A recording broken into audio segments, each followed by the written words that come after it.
Oi, seja bem-vindo. Hoje nós temos uma história incrível de um casal brasileiro, dentistas brasileiros, que trabalharam nos Estados Unidos como assistente, depois residência, depois receberam o título de dentista americano, fizeram mestrado, doutorado. E hoje, ambos são professores na Universidade de Detroit.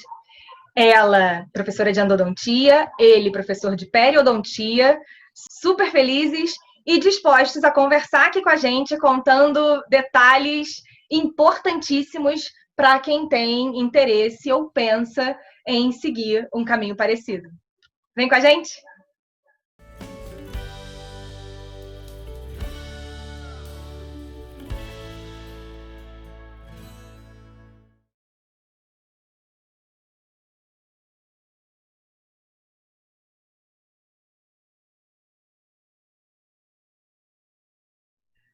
Bom, gente, muito obrigada pela presença de vocês. Hoje a gente tem aqui com a gente a doutora Ana Cristina Caldeira de Andrada e o doutor Luciano Caldeira de Andrada, mais conhecida como Tina e Lu.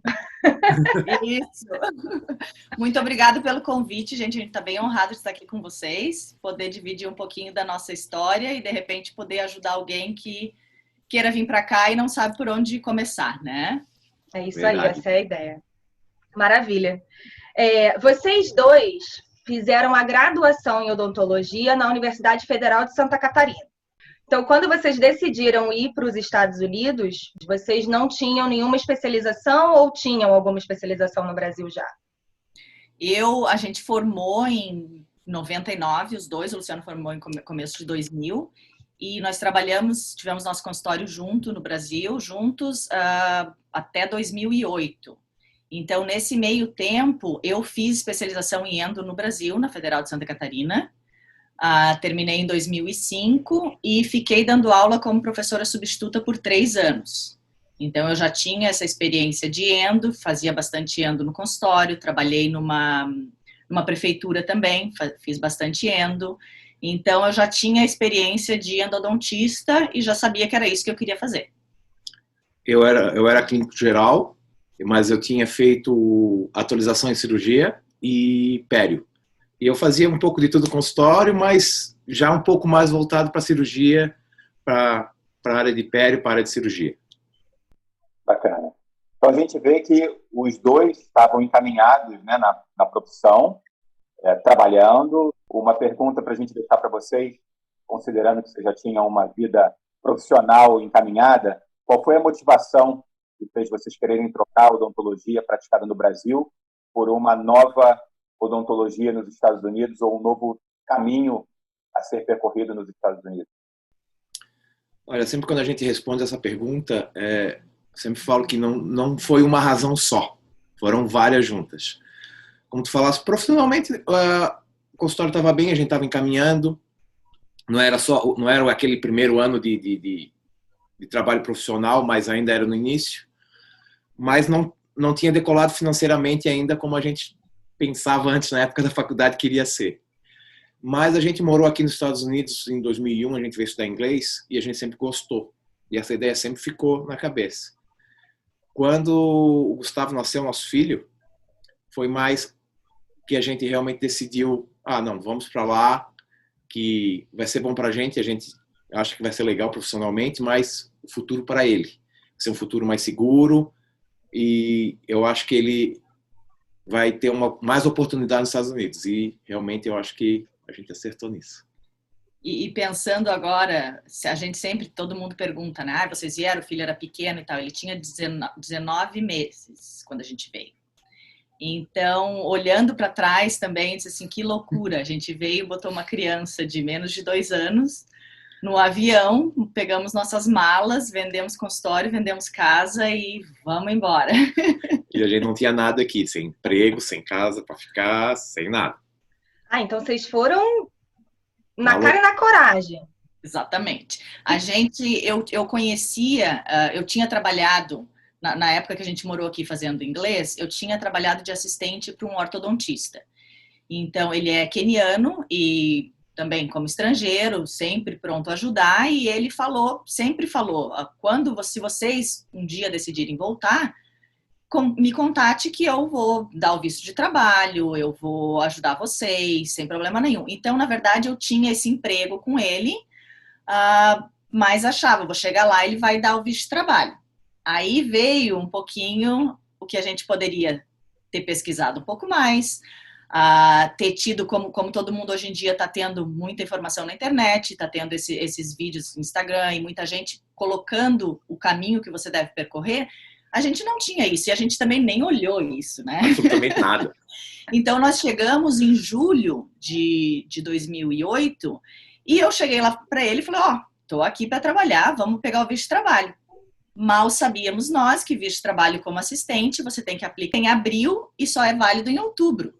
Então, na verdade, eu já tinha perdido a janela, nós tivemos que esperar até o próximo abril para aplicar para o visto de trabalho, para ver se seria aceito em outubro.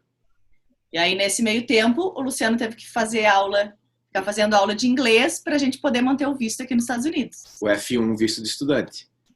Nossa. Tipo assim, um curso de inglês como estudante full-time, que é caro, para ficar legalmente nos Estados Unidos. Porque um dia que a gente ficasse legal, já Botava acabou, não poderíamos ficar mais, né? Eu tenho duas perguntas. Primeiro, como você conheceu ele? Se você já conhecia e quando vocês foram passar esse ano nos Estados Unidos, você já sabia que ia para lá trabalhar com ele ou se foi algo que aconteceu?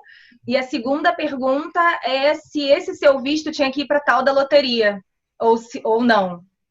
Então, assim, como a gente... Quando a gente veio da primeira vez que a gente morou em Boston, a gente fazia aula de inglês e tal, e trabalhava também, né? E aí, olhei vários consultórios pedindo anúncios, tipo, quem é que precisa de assistente odontológica, para pelo menos a gente botar um pezinho na porta para consultório.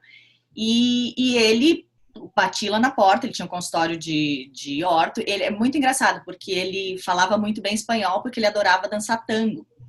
Então, ele, nossa, ficou maravilhada, vocês são do Brasil, porque tinha ido várias vezes para a Argentina, e era uma pessoa, assim, ó, maravilhosa. Inclusive, ele é professor da Harvard, foi professor da Harvard bastante tempo também, que na época ele dava algumas aulas, mas a gente não se conhecia lá, né, claro.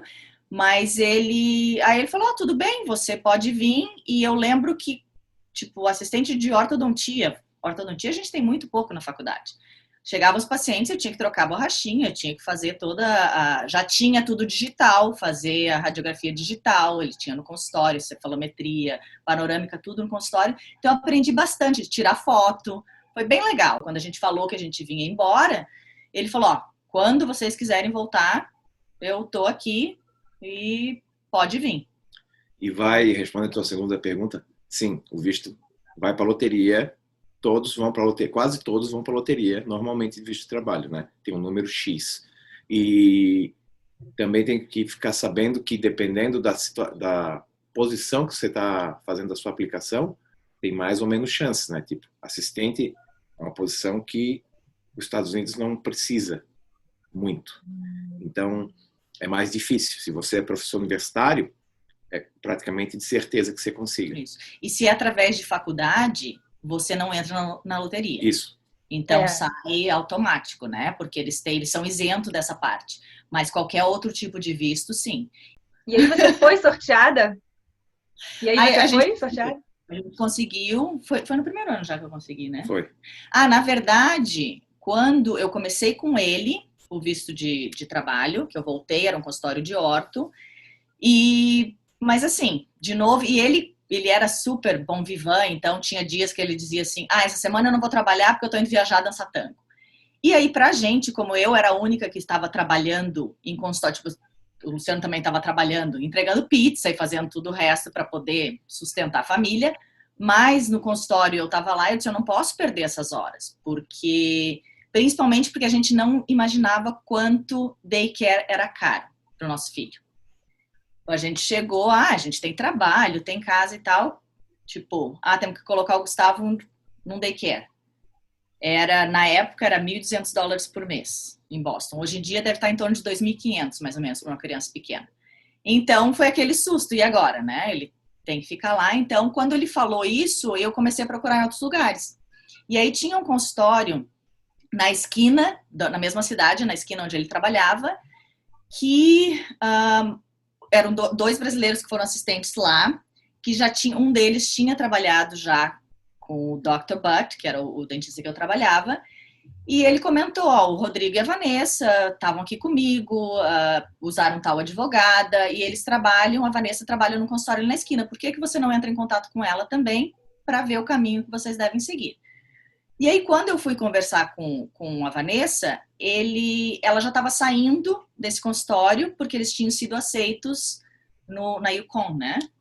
No programa de AGD da UConn, Então, eles estavam mudando, e aí ela falou, ó, tá na hora certíssima, porque eles estão precisando de uma assistente, eles gostam muito, tem muita população brasileira de Boston, é enorme, tem muita gente falando português, e eles precisam de alguém que fale português.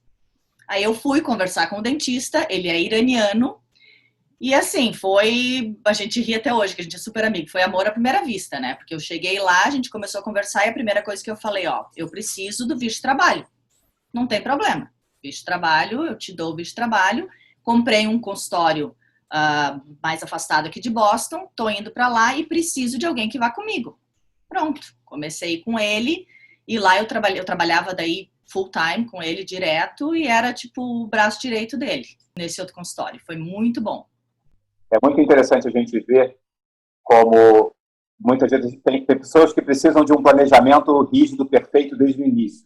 E aí a gente está vendo o caso de vocês mesmos falaram, né, que vocês foram e não sabiam muita coisa do que realmente ia esperar. Mas ainda assim, indo à luta, conversando com as pessoas, né, não ficar parado esperando e realmente correndo atrás das coisas, sempre tem alguém em algum lugar que está precisando de alguém como nós.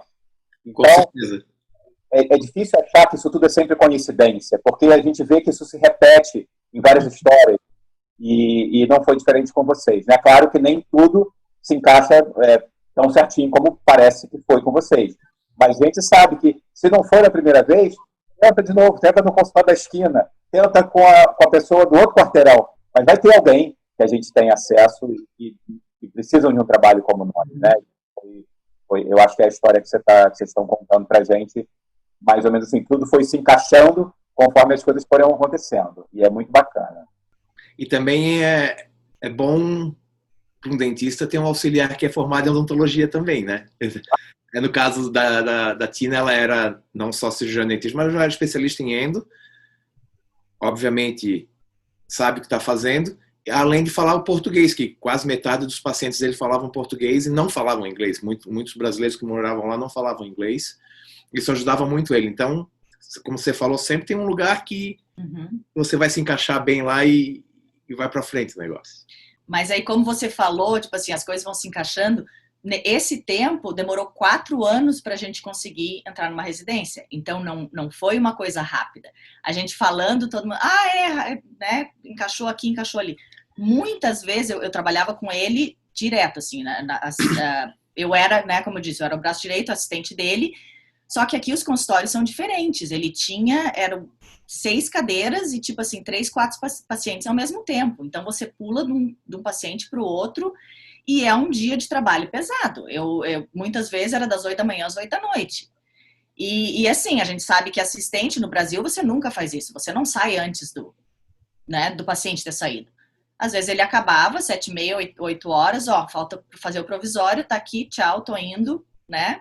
Você toma conta do resto. Eu sei que ele sempre tinha confiança em mim para eu fazer, tudo bem. Mas várias vezes eu cheguei em casa pro Luciano e falou, ó, não dá. Porque ele me ofereceu, muitas vezes ele disse, por que você tá continuando a tentar entrar na faculdade? Fique aqui comigo, eu te dou uma posição de manager, eu te dou uma posição maior, você pode ser sempre meu braço direito. Eu não ganhava mal, de jeito nenhum. Então, várias vezes eu cheguei em casa, Luciano, não quero mais, tinha aplicado para a faculdade, não tinha conseguido entrar, vou ficar lá trabalhando com ele. De jeito nenhum, você vai continuar tentando, porque você vai trabalhar 1 ano assim e vai estar frustrada depois, né? Como é que você vai fazer? Então, essa parceria é muito importante também, um dá força para o outro, porque não é fácil você estar aqui sozinho, mas o dia que um tá para baixo, o outro tá melhor, e assim vai, né? E aí, então, isso que você acabou de dizer leva a gente à nossa próxima pergunta, porque eu sei já que vocês dois fizeram residência nos Estados Unidos, Tina em endodontia, o Lu em periodontia, E ambos fizeram o que a gente, no nosso vídeo, chamou de PASS Program, porque é o nome que esse programa tem na Universidade da Pensilvânia, que é onde o Fernando está. Mas eles fizeram o Accelerated Dental Program, que na Universidade de Detroit tem esse nome, né? Isso. Perfeito. E aí a gente queria saber como que foi, o que vocês fizeram primeiro, como que foi para entrar, que você já falou que aplicou e não foi aceito. Enfim, a gente quer saber esse processo, quem fez o quê, como aconteceu. Pode contar.